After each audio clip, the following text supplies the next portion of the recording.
Pessoal, muito boa noite, sejam bem-vindos todos e todas à nossa aula magna do curso de Relações Internacionais da Univale. É uma honra a gente ter uma aula, uma mesa incrível, considerando que é uma aula conjunta.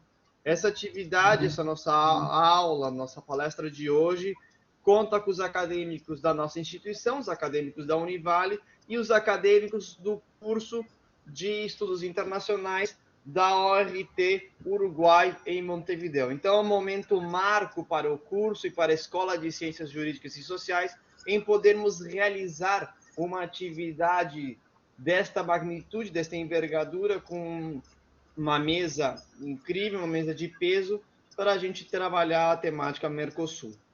Eu passo a palavra para o professor Jorge Héctor Morella Júnior, para que faça uso da palavra pela Univale, e depois para o professor Andrés Bancalari, pela ORT, para que façam suas falas iniciais, e depois nós iniciaremos a nossa aula. Professor Jorge? Perfeito, obrigado, professor Rodrigo. E considerando que estamos trabalhando com 3 países aqui, né? Temos gente no Brasil, gente no Uruguai e gente no Paraguai, né? Extremamente interessante, quando a gente analisa esse panorama, né, professor Rodrigo? Então, boa noite a todos e todas, cumprimentos funcionários, funcionárias, professores, professoras, acadêmicos e acadêmicas, em especial os nossos palestrantes convidados. Sejam todos muito bem-vindos e muito bem-vindas. A nossa tradicional aula magna sempre traz temas de grande relevância para as relações internacionais. E essa noite não teria como ser diferente, né? Então, essa noite vamos falar de um tema que é comum a todos nós, qual seja o Mercosul, os seus desafios e as suas perspectivas, que será proferida pelo professor Dr. Juan Miguel Rivero Godoy, pela doutora Carla Daniela Pérez, pelo professor Dr. Andrés Bancalari e pelo nosso querido professor Rodrigo Milinde, professor aqui dos cursos de Relações Internacionais da Univale. Assim, agradecemos a presença de todos e todas, todos os maestros, maestras, professores, professoras, académicos e académicas de Uruguai, de Brasil, que estão acá con nosotros, y deseo que sea una noche de cambios, de trocas e de experiências também, de câmbio de experiências. E damos, então, como aberto, professor Rodrigo, a nossa aula magna do curso de Relações Internacionais da Univale, de 2021/2. Abraço e boa noite a todos. E, novamente, sejam muito bem-vindos e muito bem-vindas. Muito obrigado. Muy bien, muchas gracias Jorge Héctor, muchas gracias Rodrigo por tus amables palabras para el doctor Juan Manuel Rivero Godoy, para la doctora Carla Betsignac, para mí, en mi nombre y en nombre de los estudiantes que nos están acompañando de nuestra universidad, de nuestra licenciatura en Estudios Internacionales. Es realmente una alegría poder compartir con ustedes esta noche en este evento tan importante para Univali, para una universidad tan importante y que realmente marca el comienzo de un diálogo, de un contacto, de un vínculo entre dos instituciones que justamente lo que hace es refuerza el tema que venimos a hablar hoy, refuerza el Mercosur. Es decir, la posibilidad de que 3 profesores, como vos bien señalabas en este momento, 3 profesores del Uruguay, uno de ellos que en este momento es el secretario permanente del Tribunal de Permanente Revisión del Mercosur, la doctora Carla Betsignac, que es ministra de la República, funcionaria diplomática, y yo en mi calidad de académico desde el Uruguay, podamos estar en contacto con los estudiantes de Brasil, acompañado por nuestros estudiantes, habla justamente de que el Mercosur existe, que el Mercosur es muy potente y que el Mercosur es mucho más que comercio. Digo esto simplemente y culmino esta primera parte porque muchas veces en los ámbitos de discusión, en las rondas presidenciales, en los encuentros, el tema que siempre está sobre la mesa, que es claramente el tema de la agenda y es el tema más comprensible, es el tema del comercio entre los países y el comercio entre el Mercosur y el resto del mundo. Pero el Mercosur es mucho más que comercio. El Mercosur es esto, es este tipo de encuentros, es la posibilidad de compartir, es el Mercosur cultural, es el Mercosur del intercambio, es el sur del conocimiento. Entonces, sin duda que esta es una excelente oportunidad para que podamos compartir juntos y, en definitiva, celebrar la existencia de los 30 años del Mercosur que cumplió el pasado 26 de marzo.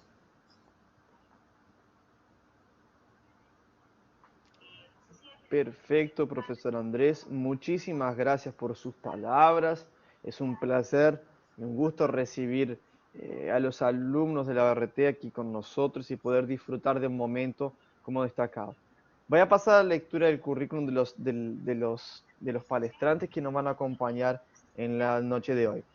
El doctor Juan Manuel Rivero Godoy es doctor en Derecho y Ciencias Sociales por la Facultad de Derecho de la Universidad de la República, licenciado en Relaciones Internacionales y procurador por la Facultad de Derecho de la Universidad de la República, inscrito en el programa de doctorado de Sostenibilidad y Paz en la era postmoderna de la Universidad de Valencia, maestre en Resolución de Conflictos y Mediación por la Universidad Europea del Atlántico, posgraduado en el Centro de Estudios Judiciales del Poder Judicial para el inicio de la carrera del Magistrado del Poder Judiciario, máster en Relaciones Internacionales y Derecho Internacional Público por el Instituto Universitario de Investigación Ortega y Gasset de Madrid, máster en Diseño, Gestión y Dirección de Proyectos, especialista en Cooperación Internacional por la Fundación Iberoamericana, posgraduado en Derecho Internacional Público por la Facultad de Derecho de la Universidad de la República y actualmente secretario del Tribunal de Permanente Revisión del Mercosur. Carla Daniela Besnicya Pérez, doctora en Derecho y Ciencias Sociales, escribana pública y licenciada en Relaciones Exteriores por la UDELA, Universidad de la República de Uruguay, especialista en Relaciones Internacionales y Cooperación Internacional por la Unicinos de Río Grande do Sul, posee varios cursos de especialización y diplomaciones en Comercio Internacional y Derecho Internacional Económico. Ministra consejera de carrera del Servicio Exterior Uruguayo y docente de integración regional de la Universidad ORT Uruguay. El profesor Andrés Bancalari posee 20 años de experiencia en el área de relaciones internacionales, principalmente en el área de negocios internacionales, actividades académicas.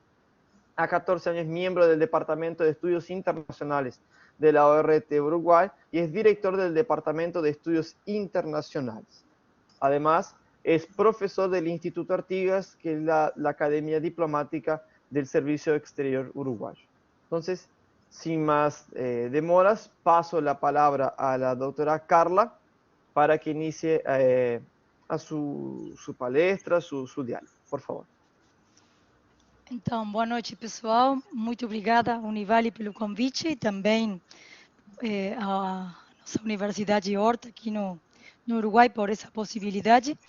Eu quero começar pedindo desculpas, faz bastante tempo que eu não falo português, de fato, desde que eu voltei para o Uruguai, então, se alguma coisa não consigo entender, vocês me avisam, sim? Quando o Rodrigo pediu para a gente participar, eu pensei bastante a respeito de qual poderia ser o melhor ponto de vista para começar esse nosso intercâmbio respeito ao Mercosul, as oportunidades e os desafios que o mesmo envolve para todos nós. E eu acho que seria interessante para nós lembrar um pouco do que foi as origens, né? Desse é o nossa principal ferramenta de inserção econômica internacional no cenário mundial, no sistema internacional e, fundamentalmente, também nossa principal ferramenta de relacionamento aqui no Cono Sul, entre os 4 países do Cono Sul da América.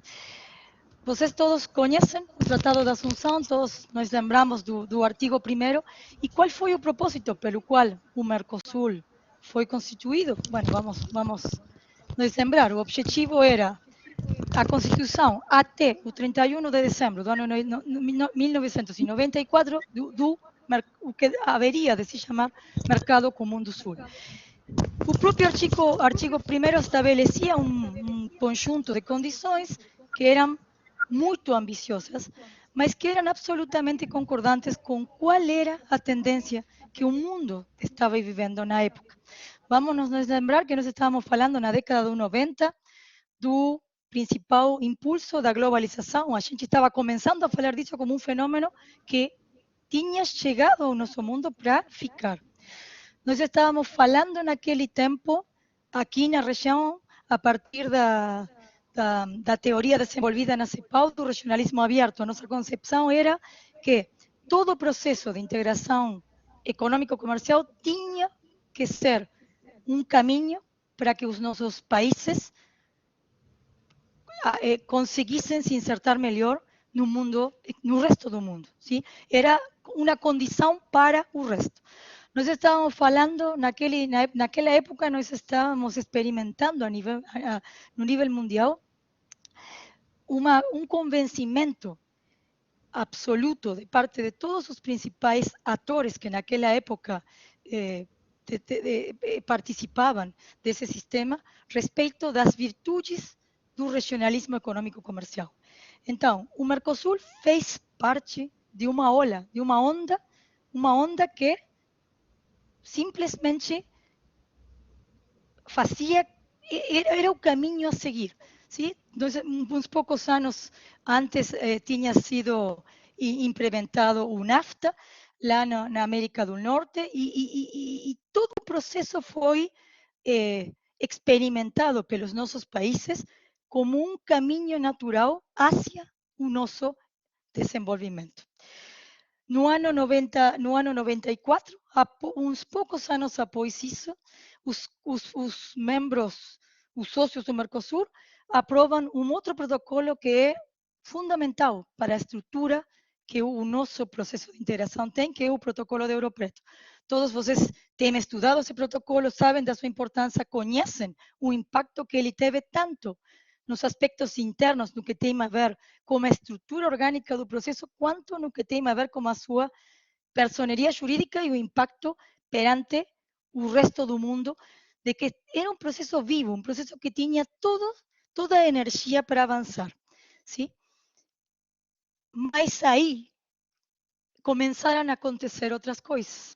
Começaram a acontecer coisas não somente no cenário internacional, mas também e muito especialmente no cenário regional. E cada uma dessas situações, cada uma dessas diversos sucessos que irão se sucedendo, irão ter um impacto acumulativo no processo. E de alguma forma eu entendo, do meu ponto de vista, que podem nos facilitar a compreensão da situação que hoje temos no Mercosul. Que depois eu vou retomar essa ideia.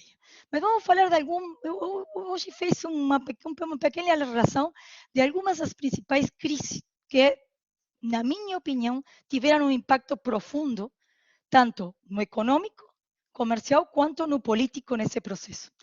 Vamos começar pela crise do efeito tequila, iniciada lá no México, em dezembro do ano 94.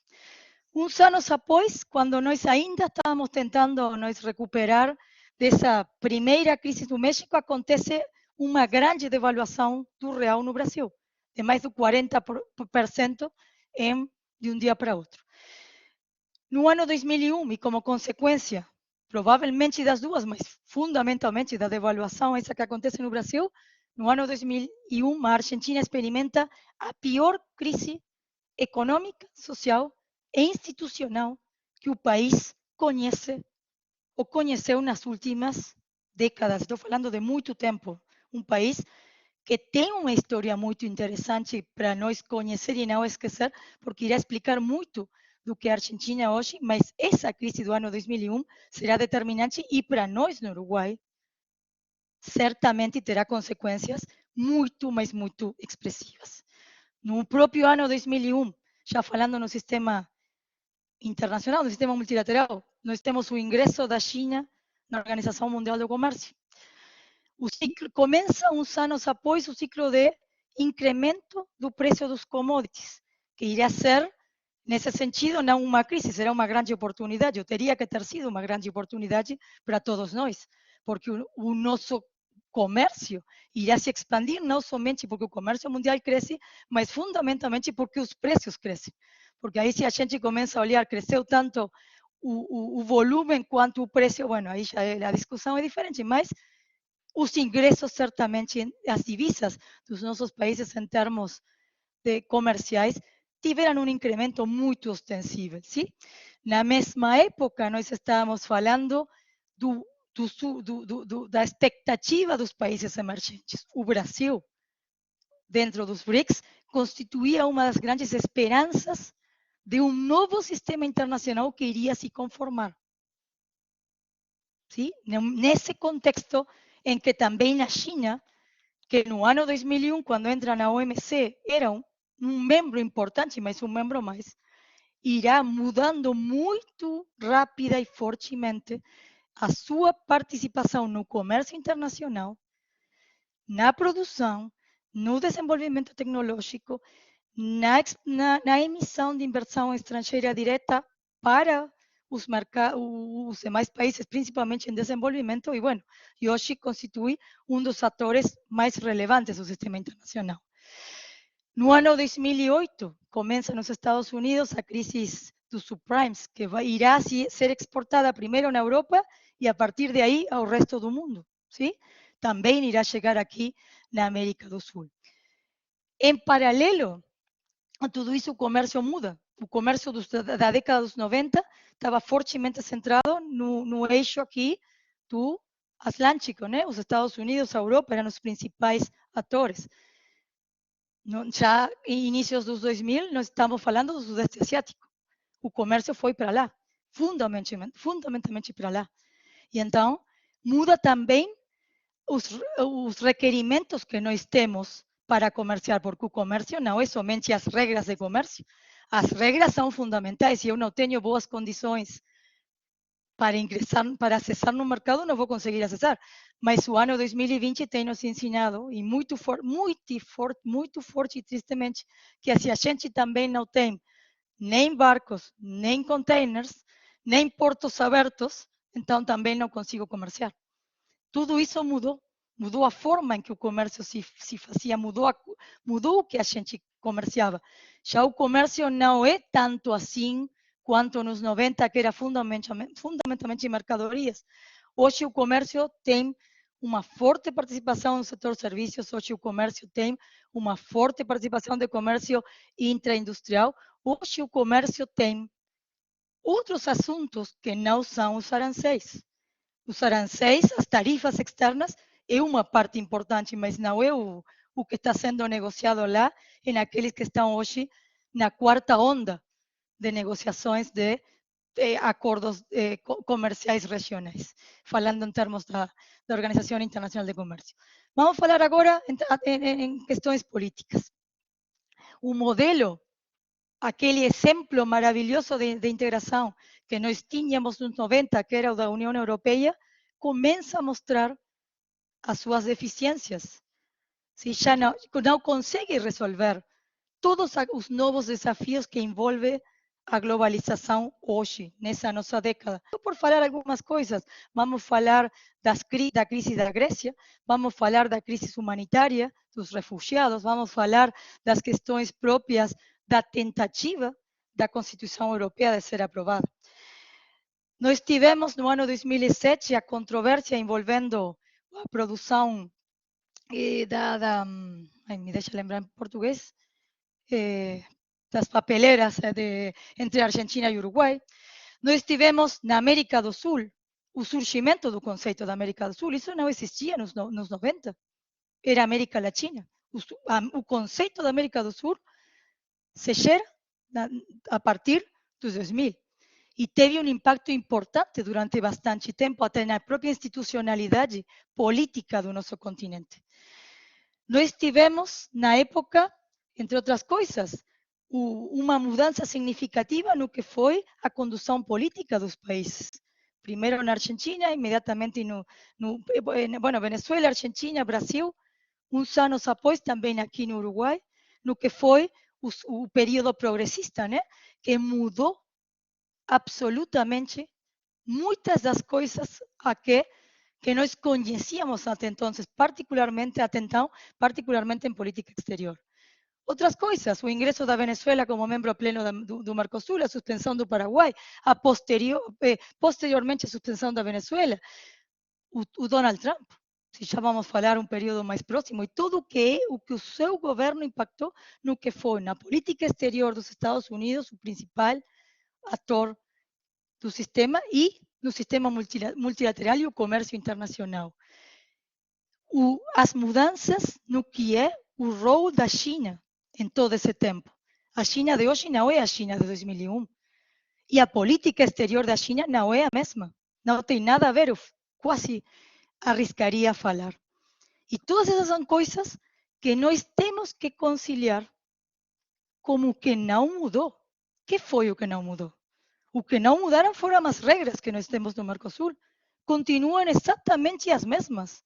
Para nós, continuam nós regendo o Tratado de Assunção do ano 1991, o Protocolo de Ouro Preto do ano 1994 e algumas outras decisões que impactam em maior ou menor medida a partir da obrigatoriedade que nós temos jurídica da normativa do Mercosul. Não vamos entrar aqui agora no que é o processo de incorporação, tudo isso, se o Juan Manuel depois quer falar, fica para ele. Tá? Mas eu acho que aí nós temos um ponto que é central. Nós temos as mesmas regras para um mundo absolutamente diverso. Um mundo que não tem, na minha opinião, nada a ver com aquele do ano 91. E eu adicionaria, não somente mudou o mundo, mas mudaram também os nossos países, os membros mudamos. Mudamos internamente, mudaram os nossos interesses, mudou a nossa estrutura produtiva, mudaram as nossas prioridades e mudaram fortemente as nossas, em consequência, políticas externas. Por que eu falo de tudo isso? Porque uma das coisas que no nosso curso de integração regional, que é a matéria que eu especialmente ensino no curso de negócios internacionais da Faculdade de Horto, nós fazemos um ênfase muito importante no estudo e na compreensão da evolução da política externa dos sócios do Mercosul. Também incluímos o que é os Estados Unidos e a China, pois são dois setores sem os quais a gente não consegue entender o sistema internacional, mas fundamentalmente dos nossos sócios. Qual é o fundamento disso aí? É que nós temos um convencimento que a única forma que nós todos, e quando falo nós todos, falo de vocês, estudantes e futuros atores nas relações internacionais, em qualquer uma área que vocês escolhem trabalhar. Os acadêmicos, aqueles que estamos hoje ensinando, ou que estão fazendo investigação, que estão trabalhando, que estão pesquisando, que estão tentando fazer uma melhor compreensão e desenvolver outros pontos de vista para interpretar esse sistema. Nós, no meu outro rol, os diplomatas, que temos a responsabilidade de executar essa política externa que os nossos países determinam. A imprensa, a sociedade em geral, porque conforme o Andrés falou, o Mercosul não é só econômico-comercial. Hoje eu estou falando disso porque é o que eu ensino, mas o Mercosul é muito além do que isso. E esse é outro grande valor que a gente não pode esquecer. Mas todos nós temos a grande responsabilidade de superar essa situação em que o Mercosul se encontra hoje. E qual é essa situação? Eu não vou entrar em nenhuma outra discussão, porque aí eu vou deixar o resto dos panelistas que hoje vão estar participando dessa aula magna, mas, fundamentalmente, o que nós temos que tentar é adaptar o nosso Mercosul, que hoje continua discutindo tarifa externa, gente, tarifa externa, a um mundo que está na quarta onda de integração de regionalismo econômico-comercial, uma onda em que tarifa é a única coisa de que já não falamos, porque tarifa já foi absolutamente liberalizada. E então, na minha impressão, na minha percepção, e o que eu aprendi no meu caminho, tanto acadêmico quanto diplomata, é que nós somente vamos conseguir fazer isso se nós compreendemos bem e entendemos qual é o ponto de vista do outro, daquele que está defendendo as posições outras posições, que são aquelas que são concordantes com seus interesses nacionais. E para isso, eu preciso entender a sua política externa, a sua estrutura produtiva, a sua evolução em todos esses anos e me perguntar, aquelas regras que a gente se deu e que na época eram ótimas, continuam sendo úteis para os desafios que o Mercosul tem? Então, isso seria o que eu deixo para vocês pensarem. Muito obrigada.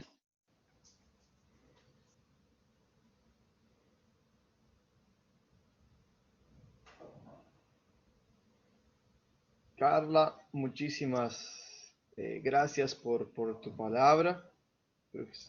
Ahora me escuchan.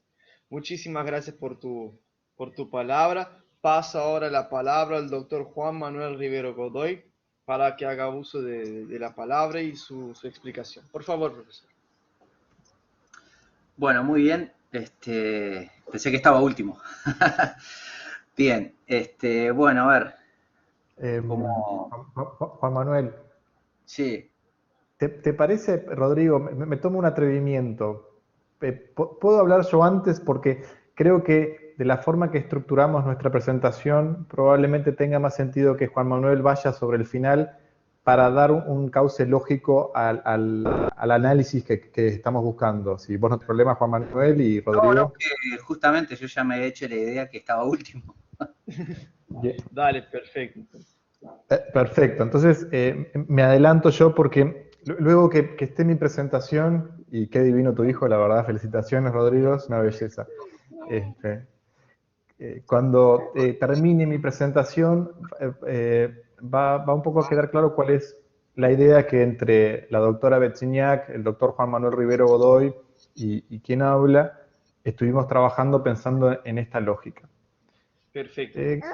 La doctora Betsignac durante su presentación utilizó la palabra Mudou unas 20, 25 veces y probablemente hayan sido pocas, porque realmente en 30 años el mundo no mudó, el mundo super mudó. O sea, no hay ninguna comparación para aquellos de nosotros que ya estamos cercanos a los 50 años, no hay ninguna comparación entre el mundo en el cual el Mercosur firmó el Tratado de Asunción en marzo de 1991 y el mundo de hoy.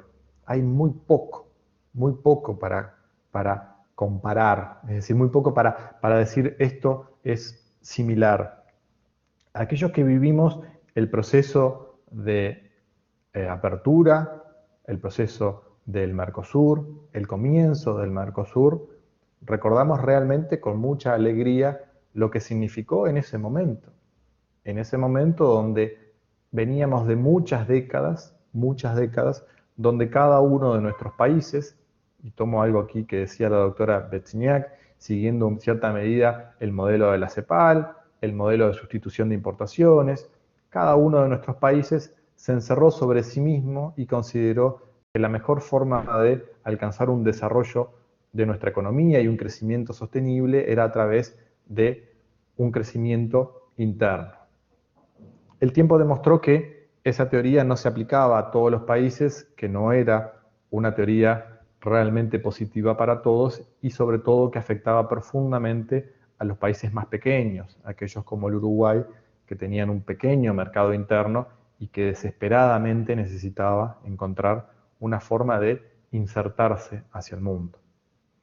En ese año 1991, la apuesta del Uruguay, la firma del Tratado de la Asunción, casualmente, del padre de quien es hoy presidente de la República Oriental del Uruguay, el doctor Luis Alberto Lacalle de Herrera, firmó en ese momento el Tratado de Asunción y la incorporación de Uruguay al Mercosur. Y empezó un proceso con un desafío muy intenso para todas las partes, para la Argentina, para Brasil, para Paraguay, y especialmente también para el Uruguay como país pequeño, un proceso de apertura.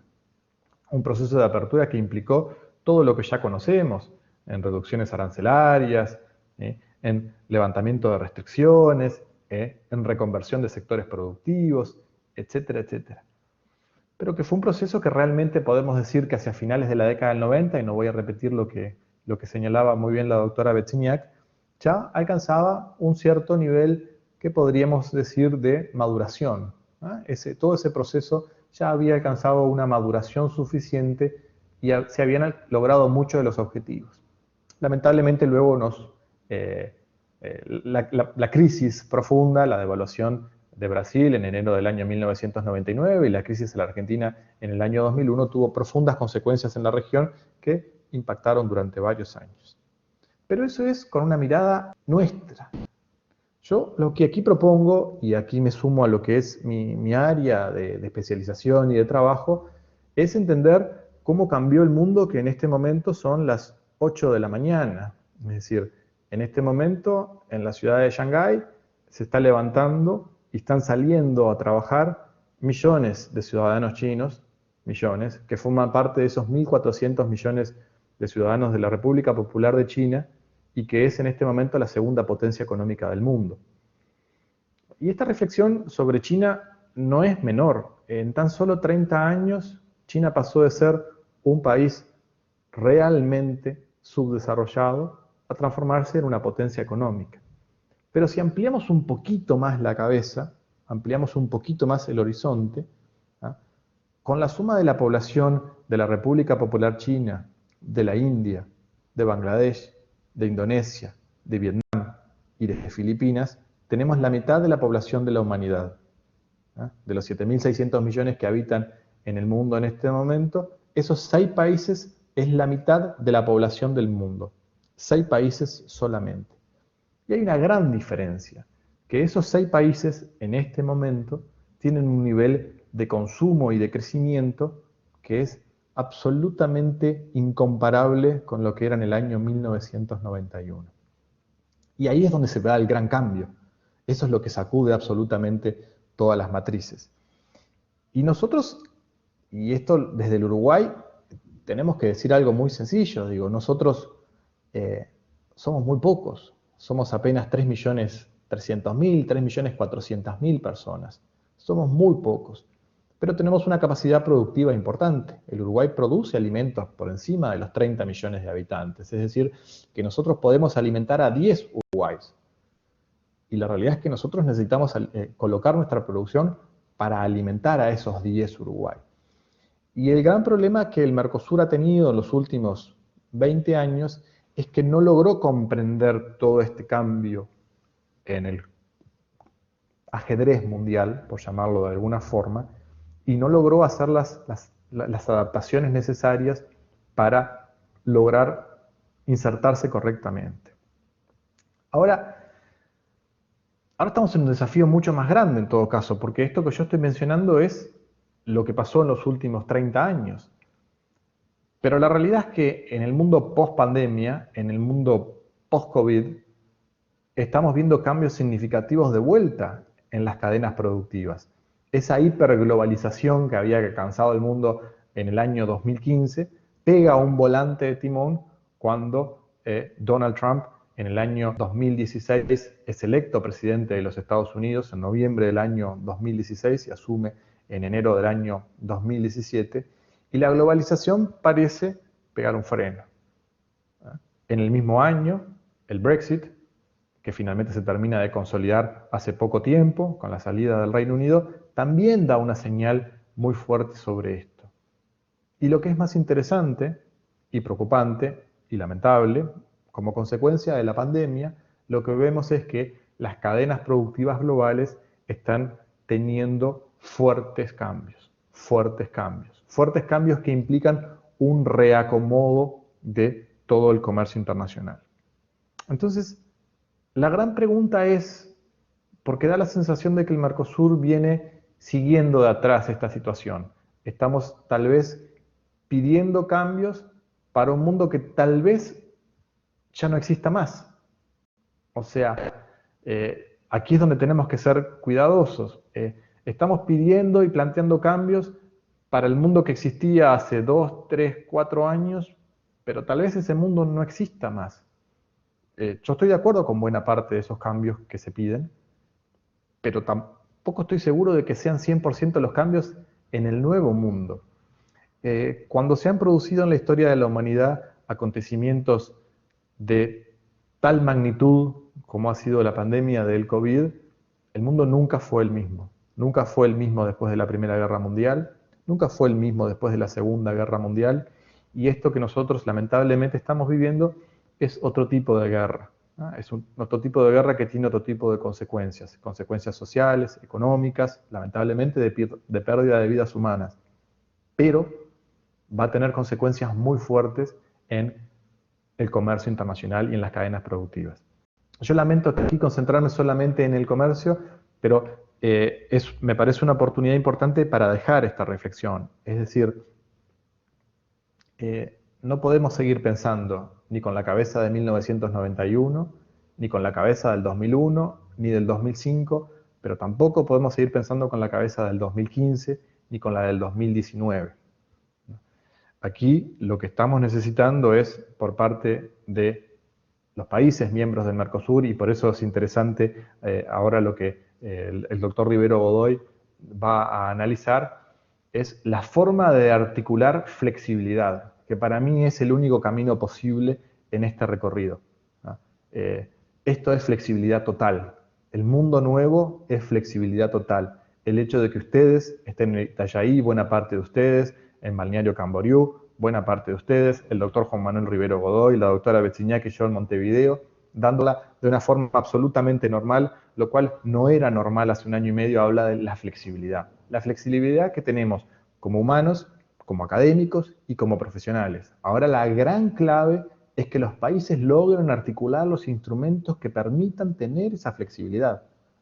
No hay forma de poder desarrollar y tener crecimiento en las próximas décadas si los países no tenemos flexibilidad.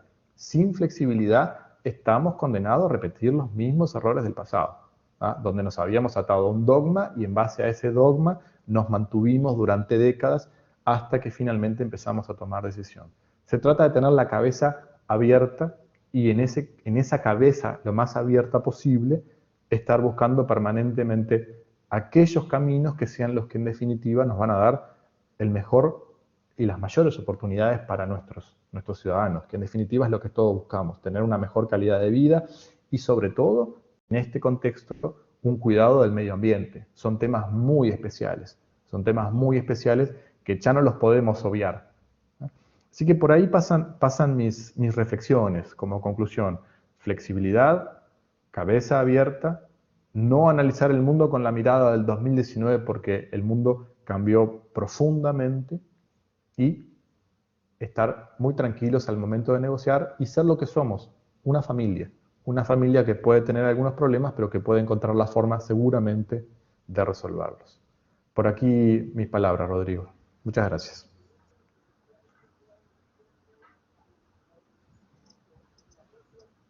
Bueno, muchísimas gracias. Ahora paso la palabra al doctor Juan Manuel para que haga su palestra.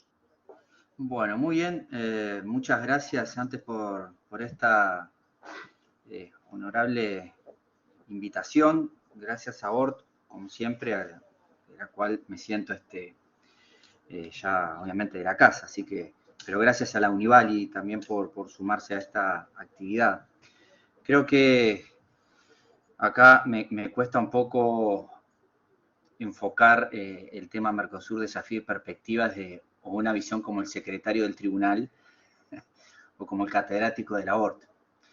Entonces, visto lo que han dicho Andrés y lo que ha dicho Carla, que realmente muestran un panorama claro de lo que ha sido el antes, el después y probablemente el futuro, condicionado obviamente por lo que ha sido este fenómeno cultural, social, jurídico, de salud a nivel internacional del COVID, sin duda que plantea desafíos. Obviamente que dentro del esquema del Mercosur, y más específicamente lo que a mí me vincula, que es estar a cargo y enfrente del Tribunal Permanente de Revisión del Mercosur, también hay desafíos y también hay perspectivas. Creo que, sobre todo si entendemos que estamos dentro de 30 años de existencia. Entonces, esto plantea, como bien lo dijo Andrés y lo dijo Carla, un momento de reflexión de, bueno, se habla de la flexibilidad y hay varias formas de entender esto. Es decir, flexibilidad desde el punto de vista de lo jurídico, o a partir de lo jurídico. Es decir, yo simplemente voy a leer voy a leer 2 puntos específicamente del protocolo de Olivos para la solución de controversias en el Mercosur, que es donde se encuadra la creación del Tribunal Permanente de Revisión. Y les voy a leer 3 líneas, donde los estados reconocen que la evolución del proceso de integración en el ámbito del Mercosur requiere del perfeccionamiento del sistema de solución de controversias, consideran la necesidad de garantizar la correcta interpretación, aplicación y cumplimiento de los instrumentos fundamentales del proceso de integración y del conjunto normativo del Mercosur de forma consistente y sistemática. Y finalmente, convencidos de la conveniencia de efectuar modificaciones específicas en el sistema de solución de controversias de manera de consolidar la seguridad jurídica en el ámbito del Mercosur. Creo que es bastante clara la intención de los estados en cuanto a la necesidad de tener un sistema de solución de controversias para amalgamar todas estas cuestiones que por un lado Andrés y Carla han esbozado. Ese ha sido el gran aporte que han hecho los sistemas de solución de controversias en los sistemas de integración. Yo les invito a que repasen un poco la historia de la Unión Europea, que repasen la historia de la Comunidad Andina, el NAFTA y tantos otros lugares donde la integración ha llegado y la importancia que ha tenido tener un tribunal que justamente solucione las controversias. Es decir, no es ciencia desconocida que el Tribunal Permanente de Revisión está vigente, está vivo, pero ha tenido una escasa utilidad. Entonces, cuando surgen estas dudas sobre, bueno, flexibilidad, cómo flexibilizar, cómo interpretar la normativa, parecería que está claro que teniendo un órgano específicamente para poder echar luz a estos temas, indicaría que lo correcto sería utilizarlo. Ahora bien, esto no deja de lado lo que es un poco el juego de la política internacional, pero creo que como bien lo dijo Andrés, avanzar implica también avanzar en base a la confianza. Y creo que el Mercosur, ya desde un punto de vista más general, está en ese desafío de, bueno, pasar a lo que es el cumplimiento. Creo que si ustedes ven toda la normativa que tiene el Mercosur, yo justamente el otro día la estaba repasando, hemos regulado muchas cosas. O sea, la verdad que he quedado sorprendido con toda la normativa que hay. El tema es que estamos en la etapa de engranar todos estos elementos. Y estos elementos no se engranan solos, se engranan articulando y de alguna manera cumpliendo las normas, lo que se llama el rule of law. Entonces, de alguna manera, recuerdo, por ejemplo, lo que fue los aportes del Tribunal de Justicia de la Unión Europea al sistema de integración. Por primera vez, en el caso Van Helland-Luz, el Tribunal Europeo, Tribunal de Justicia de la Comunidad Europea entendió que el derecho que se creaba a través del sistema de integración era un derecho de aplicación directa, prevalente e inmediata.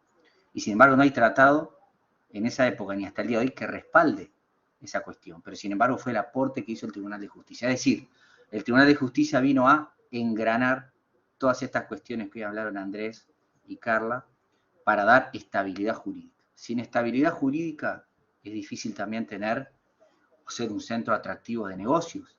Entonces, vean lo que ha pasado con Singapur, vean lo que ha pasado con Hong Kong, con Shanghái y con otros países en los cuales hoy tienen centros de arbitraje a nivel mundial que se llevan casos inclusive de la región. Vean la Corte de París, la Cámara de Comercio Internacional.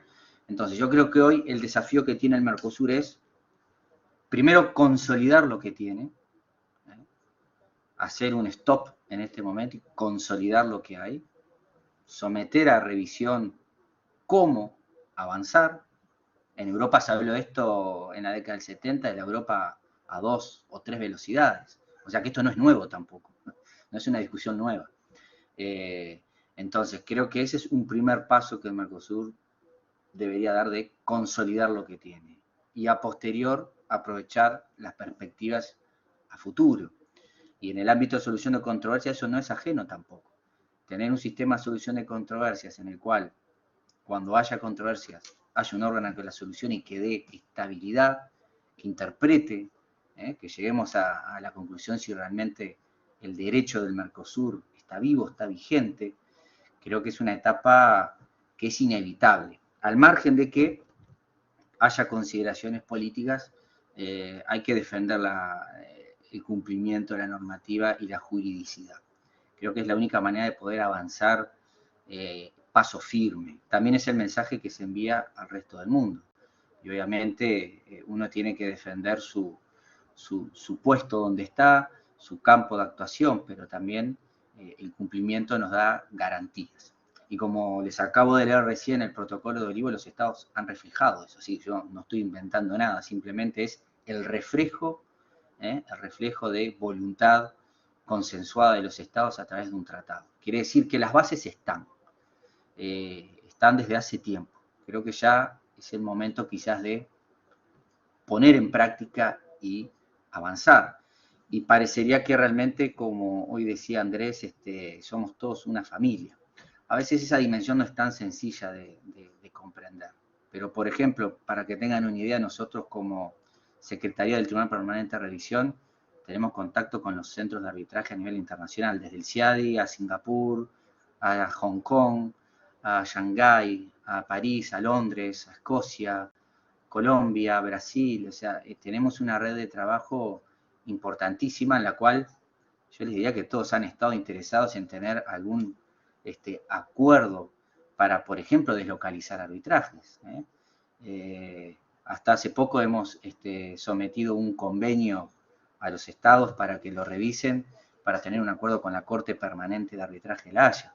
Entonces quiere decir que las sinergias están, las posibilidades están latentes. Y creo que ese es el desafío y esa es la perspectiva. Desde mi humilde posición y viendo y también especializándome en los temas de solución alternativa a disputas, arbitraje, mediación, etcétera, les diría que donde hay a veces crisis, turbulencia, tormenta, como quieran llamar, es un momento ideal para ver posibilidades de crecimiento y oportunidades, porque es lo que justamente nos da luz en una tormenta.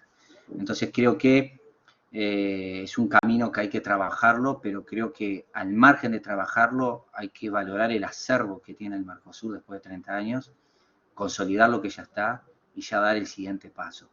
Porque como decían, realmente si pudiésemos tener lo que Asunción en el año 91 estableció, no tengan dudas que mañana me voy a vivir a Río de Janeiro. Pero no lo duden, no lo duden. Entonces, creo que las ventajas también del sistema de integración hay que llevarlo a la población. O sea, tenemos un mercado envidiable realmente.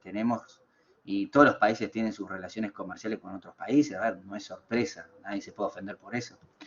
Pero creo que es un momento también para unir y explotar la región. Por eso, y con esto voy a concluir, cuando a veces se me ha dicho, hablando con gente y con instituciones, si el Mercosur funciona o no funciona.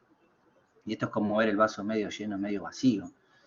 Pero les voy a poner el sencillo ejemplo. Creo que con todo lo que tenemos es momento de poner en práctica.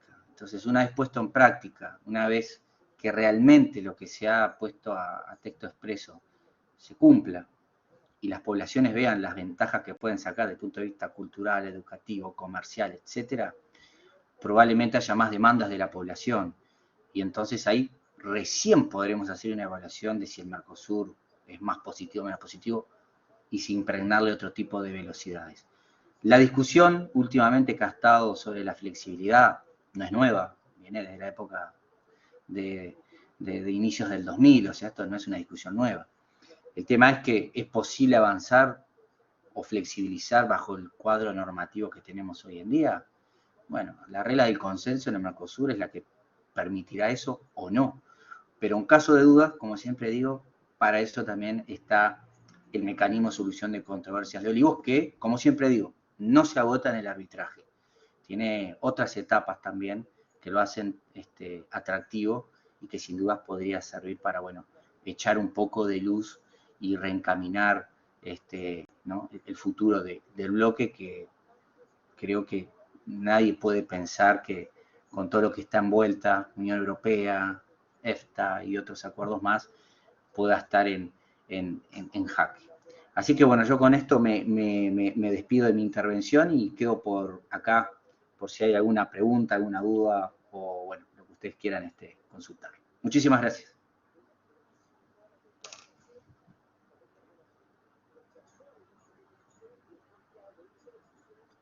Rodrigo, ¿estás por ahí?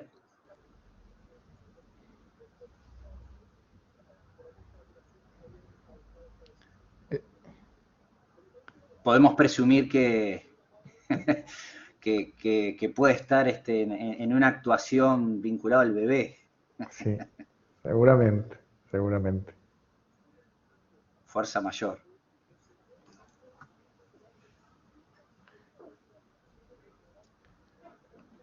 Bien, yo voy a aprovechar, mientras Rodrigo no aparece, y tomo el atrevimiento y aprovecho para preguntar a los profesores y a los estudiantes que nos acompañan si alguien quiere hacer alguna pregunta.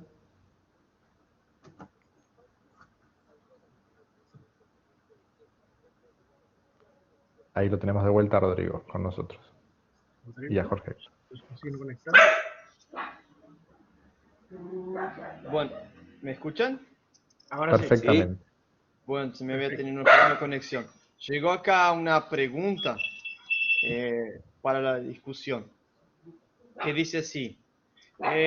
Muchos comentaban ustedes sobre actualización, flexibilización. Entonces, ¿podrían dar ustedes algunos ejemplos concretos sobre lo que se está pensando, lo que está, por ejemplo, pasando en materia de flexibilización, actualización, sobre superación tarifaria externa común, avance en la armonización? Así por delante. Dejo la palabra a los tres para que puedan responder.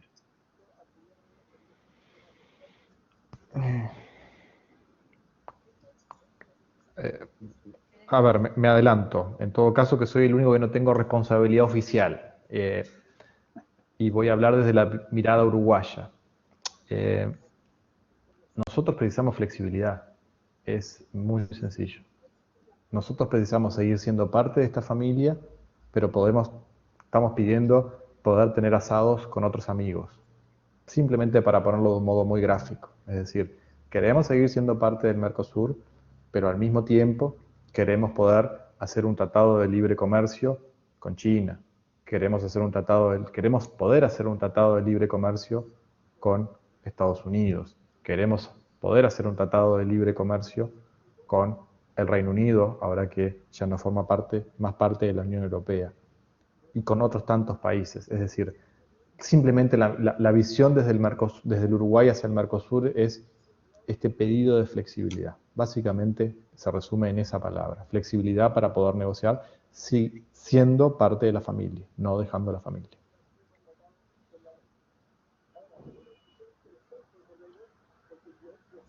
No sé si Carla quiere decir. Yo voy a dar una respuesta muy jurídica y muy elíptica. Como todos saben, el Tribunal Permanente de Revisión está al margen de estas cuestiones por una cuestión lógica que es de mantener su imparcialidad, su objetividad y su independencia. Lo que sí digo es que en caso siempre de dudas, hacer una consulta o lo que sea es útil también a los efectos de echar luz a lo que pueden ser posiciones jurídicas de los estados. Esto no es sorpresa, o sea, está en el protocolo de Olivos, digo, no estoy descubriendo nada.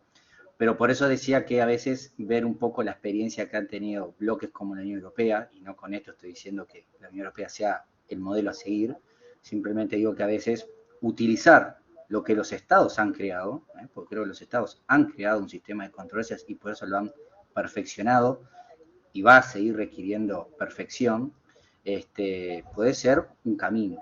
Pero esa es una visión más que nada del punto de vista de lo que es la cuestión jurídica, ¿no? Pero nosotros como tribunal estamos al margen, estamos como observadores, nada más, a la espera. ¿Vocês conseguem me ouvir? Eu falo? Sí.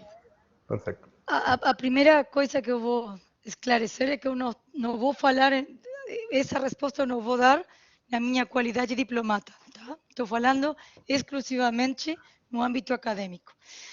Eu responderia isso em dois sentidos. O primeiro, eu tomaria uma coisa que o Andrés falou, que tem a ver que o Uruguai está falando. Eu acho que se vocês perguntam para nós, os professores do Uruguai, respeito qual é o conteúdo que vocês acham que tem uma flexibilidade, imagino que quem fez essa pergunta, o que quer perguntar é o que o Uruguai pretende ao falar em flexibilidade. Eu estou interpretando da pergunta. Não sei, Rodrigo, se estou fazendo a interpretação correta.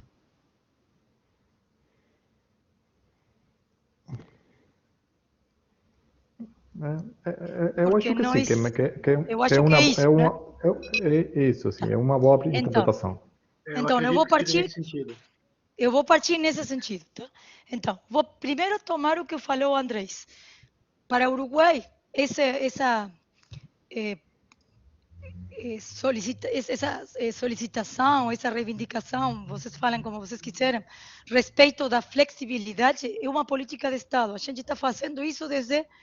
Nós conseguimos achar antecedentes disso desde o ano 2002, a primeira vez, tá? Que a gente falou oficialmente disso, em diversos termos, em diversas condições, às vezes se colocou em documentos oficiais, às vezes não, às vezes ficou apresentada a proposta, às vezes foi simplesmente em reuniões informais, o que for, tá? Mas mudaram os governos de todos os partidos políticos e o Uruguai sempre falava do mesmo. E não é uma coisa... Eu acho que está vinculado com isso que eu falei no começo, que o Andrés falou, né? Desde o ano 2002 é que o mundo está cambiando, está mudando. Desde o ano 2002 é que é muito mais evidente que a gente tem que se integrar no resto do mundo. Então, essa é a primeira coisa. A segunda, nós somos muito cientes que tudo no Mercosul tem que ser resolvido perante a regra do consenso. Isso implica que a gente tem que se sentar, negociar e estabelecer aquele mínimo comum denominador que irá nos deixar a todos, que vai ir a permitir para todos nós a continuar esse processo, sim? Então, se vocês perguntam para nós qual é o conteúdo que essa flexibilidade irá ter, eu acho que esse conteúdo vai ter que ser aquele que seja o melhor que os 4 membros hoje ativos do Mercosul possamos nos dar numa discussão sincera desse assunto e que permita a cada um alcance diferente. É provável que a gente não, se a discussão evolui, é muito difícil que ninguém pretende que seja a primeira proposta. Se o Uruguai apresenta uma proposta escrita, que seja essa que for aprovada. Esse não é o nosso jeito de trabalhar. O nosso jeito, de aí que eu falei, nós pretendemos escutar os outros, entender os outros sócios. E partindo dessa compreensão, nós sabemos o que os nossos sócios precisam. E estamos abertos a escutar e a tentar, criativamente, todos nós, achar aquele caminho do meio. Falando como acadêmica. Tá?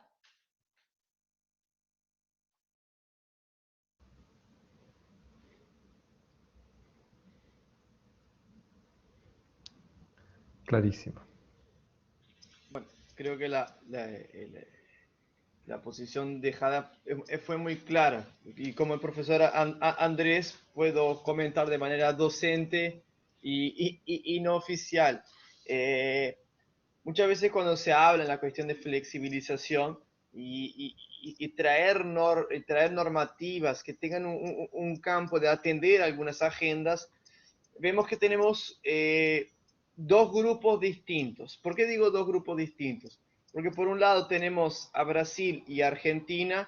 Brasil en el sentido porque estudié acá mi maestría, mi doctorado, trabajo aquí, de que la visión de Mercosur muchas veces no es la misma visión que se tiene por parte de Paraguay y de Uruguay de la importancia del bloque para el crecimiento. Entonces, acá, dependiendo de la política de gobierno, porque tenemos el cambio de política exterior a veces en algunos casos es muy brusco, de que el direccionamiento de los esfuerzos de la diplomacia brasilera sean para otro camino que no sea la integración regional. Y a mí, yo siempre hago un ejemplo muy simple en clase, de que digo que muchas veces un estornudo en Brasil significa una pneumonía, una gripe, una ida al CTI en Uruguay y en Paraguay. Y muchas veces acá y en Argentina tal vez un resfriado. Pero el impacto que muchas veces medidas, discursos pueden tener en países como Uruguay y Paraguay es tremendamente gigante. Entonces, veo el desafío de construir dos agendas. Una agenda oficial por parte de los estados de buscar el mejor camino para el diálogo y una segunda agenda trabajando la diplomacia de los dos niveles de Putnam, que son los actores internos presionando la agenda política en materia de Mercosur.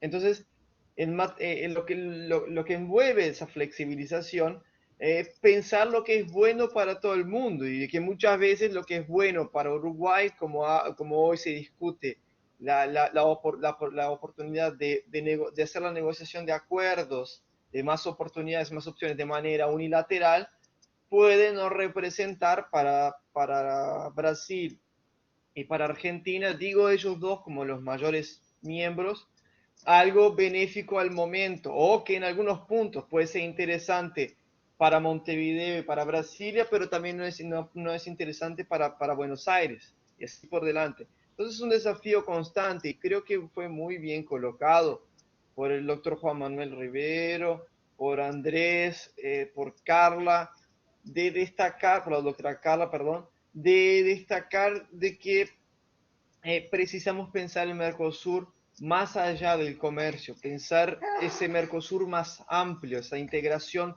mucho mayor y de que el mundo ha cambiado y que precisamos repensar ese cambio del mundo para nuestras agendas internas, ¿sí? No sé si quieren comentar algo, Juan Manuel, Andrés, Carla, profesor Jorge. No, yo en lo personal siento que ha sido muy interesante y muy complementario y me parece que este es un primer encuentro. O sea, me parece que es importante pensar en más adelante, en algunos meses más adelante, ir viendo esta evolución porque esperamos algún tipo de situación interesante en los próximos años, sobre todo teniendo en cuenta los eventuales cambios políticos que pueden haber en la región. Así que por mi lado sería eso. Me parece que ha sido un buen puntapié inicial de diálogo. Sí, comparto con Andrés, creo que siempre es importante avanzar y dar pasos en algún sentido siempre, porque no podemos ir para atrás. hay que avanzar y como todo, creo que en lo que respecta, por ejemplo, a la Secretaría trabaja en algunos proyectos como para, bueno, también, como todos nosotros estamos en el ámbito de la solución de disputas y creo que en ese sentido trabajamos también como para, bueno, ver posibilidades de ofrecer también otro tipo de servicios que hagan también a la institución 100% utilizable. Como les decía, creo que hay muchas posibilidades y con los centros de arbitraje que hemos tenido contacto realmente han estado muy interesados en conocer un poco lo que hace el tribunal y ver posibilidades de sinergia. Entonces creo que en ese sentido nosotros también trabajamos sin desconocer obviamente el trabajo que hay que hacer con los otros órganos del Mercosur, es decir, nosotros necesitamos también del consenso de los países para poder avanzar. Por ejemplo, trabajando en lo que es una modernización o transformación de brindar servicios de mediación y arbitraje para privados exclusivamente. La región no cuenta con un centro de arbitraje de referencia.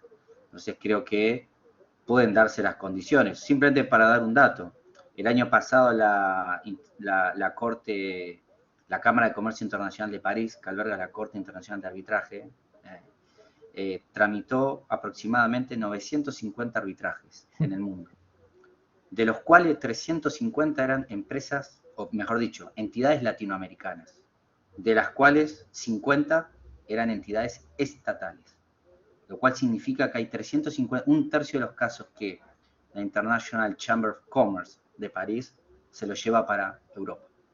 Entonces, creo que en un momento en el cual se necesita unar recursos, abrirse a una posibilidad de transformación teniendo todos los elementos, creo que es una idea a sopesar, balancear, sobre todo cuando es inversión cero, implica no solo brindar servicios, sino generar otra red de actividades como cursos, capacitaciones, unión con las universidades, trabajar en la región.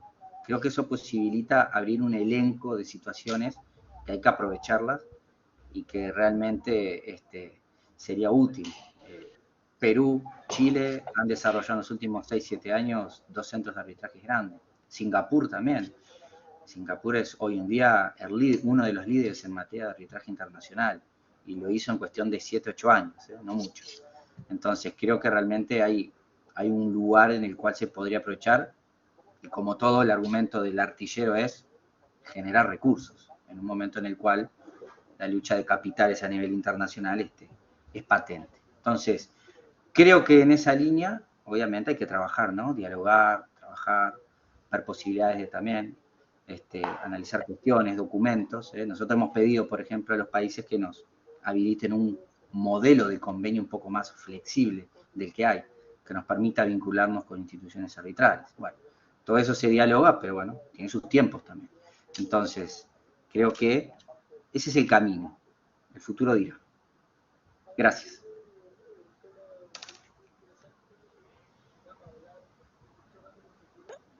Desculpa, já tinha esquecido, eu estava falando em português. Eu simplesmente vou fazer uma colocação a respeito do que tu falaste, Rodrigo, que eu concordo no sentido, e concordo quase plenamente com o que tu falou, só como uma frase que eu gostaria de esclarecer. Até onde eu tenho conhecimento, em nenhum momento para Uruguai, oficialmente, Uruguai nunca falou que flexibilização fosse negociar individualmente. E esse não é o sentido como o qual nós estamos falando flexibilidade. Flexibilidade pode ter muitas formas de se expressar, ¿sí? Uma poderia ser que, em algum caso, os países negociassem sozinhos, mas não é o único. Então, eu acho que é importante que não fique essa ideia que o que se está tentando se promover é uma negociação, uma agenda de negociações própria por Uruguai, porque, como eu falei, nós vamos definir todos juntos qual é o conteúdo que essa flexibilidade vai ter e qual vai ser o ponto no qual irá ser acordada, caso se acorde.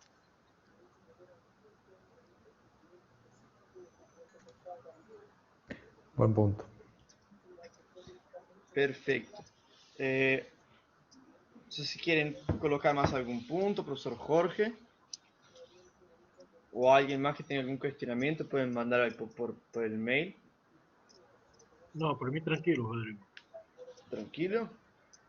Bueno, entonces creo que todo el mundo, no hay cuestionamientos. No sé si llegó a alguno de ustedes por parte de los alumnos de la ORT, Andrés, si le llegó. No, pero seguramente va a dar que hablar. Mañana en facultad, en la mañana seguramente va a haber comentarios. Entonces, por favor, vamos a proceder con el cierre. No sé si por favor quieran comentar, profesor Andrés, Juan Manuel, Carla. No, yo personalmente agradecer en todo caso en nombre de los tres, de Juan Manuel, de la doctora Carla Betsignac y en el mío y por supuesto en el nombre de la Universidad de Aborto Uruguay por habernos invitado a esta actividad junto con Univali y con los estudiantes y que como dije antes espero que no sea la última, la primera pero no la última. Sí, comparto totalmente lo que dice Andrés. También ha sido un gusto conocer a Carla, a quien no tenía el placer de conocer. Muy interesante el aporte, la verdad. dejó muchas ideas interesantes. Y bueno, gracias Univali también por la invitación. Así que bueno, escucho al bebé y he sufrido, no sé si la palabra es correcta, sufrido, pero yo tengo 2 hijas, así que la que tiene 1 año y medio, ni bien puede, se me mete en el Zoom todo el tiempo, así que Sí. así que pero está bien, es parte ahora de esta integración, digamos, así que son los riesgos de estar en casa. Claro.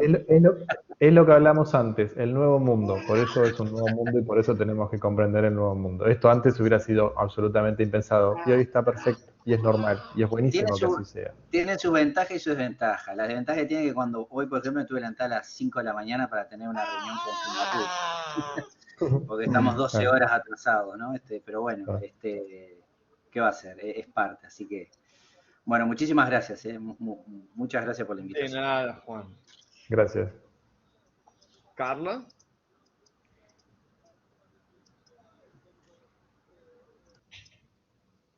No se escucha. Então, da minha parte, primeiro, é imenso prazer sempre para mim ficar perto do Brasil.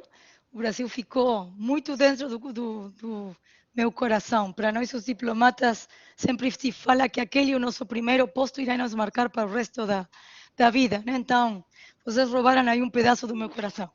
A segunda coisa é, mais uma vez, agradecer esse convite.